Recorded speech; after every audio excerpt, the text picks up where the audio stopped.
Hi, I'm Jack Cush, Executive Editor of RoomNow.com. It's the last day. It's Wednesday here at ACR. It's been a nice meeting. We're outside the convention hall where we just finished up Rheumatology Roundup. Rheumatology Roundup is the end of meeting session where Artie Cavanaugh and I get together and review what we think are our favorite abstracts from the meeting. I have three I wanted to talk to you about. First one was a late-breaking abstracts 11L. It comes from the Dan Bio Registry of Rheumatoid Arthritis Patients and looks at the risk of a second malignancy once you're on a biologic versus not being on a biologic. And basically what they showed was that there was no increased risk.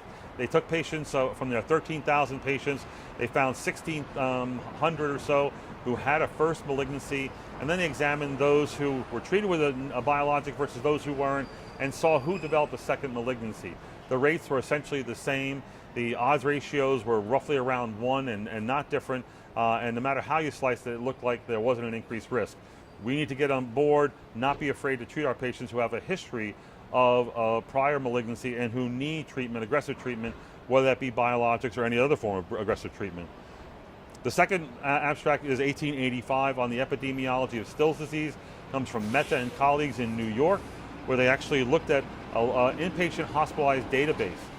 This includes 40 million people who are hospitalized in this US database, and amongst those patients they identified those who are hospitalized with Still's disease by their ICD-9 codes of 714.20, and they identified 5,820 patients amongst the 40 million, making the incidence or the epidemiology of Still's to be 14.5 per 100,000 patients. This is a bit higher than what's been published in the literature, but it's hard. This data is very hard to come by. In the literature, there are only two sources. One says 0.16, the other says 4 per 100,000. So this is a bit higher. What's unique about this is these people are older, and they have a mean age of 52, which is older than most patients with Still's disease who are usually under age 35. But it probably tells us that the patients who get sick, the patients who end up in the hospital with Still's disease, the ones who have maybe the worst complications, are going to be those who are older and have Still's disease. So again, very uncommon events, but the most serious event is macrophage activation syndrome. In this cohort of 5,800 patients, 1.7% had macrophage activation syndrome. There was a total rate of death of 2.6% in the overall group. So the take-home message is that's the prevalence, about 15 per 100,000, maybe a bit less if you look at other sources. The second is, as you get older and you have Still's disease, you may be at higher risk, and that may not necessarily be related to the drugs. And lastly, abstract 200 from Singapore about the use of telemedicine in monitoring and treating patients with gout. At their center, they showed that it takes about 36 weeks to achieve a target serum uric acid level of 6 or less. And they wanted to do better. They wanted better compliance, so they enrolled 100, mostly men with gout. 90% of them were men, mean age of about 52 years, and they had a protocol, and they had an introductory protocol, telephone call.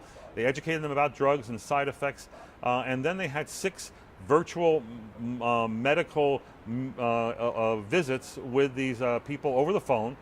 These were managed by nurses using protocols, and their goal was to show that they could do better in the outcomes, and they did. It only took 19 weeks to achieve their target urate their urate levels. They had no hospitalizations, and they had no gout flares. This is important medicine for rheumatology, where we have manpower issues. There's a greater demand for our services. We need to diversify, and we need to get better in how we deliver these services. Telemedicine may be an important advance for rheumatologists in the future. That's it from ACR. Tune into Room Now. This is a great meeting. You should come to it every year.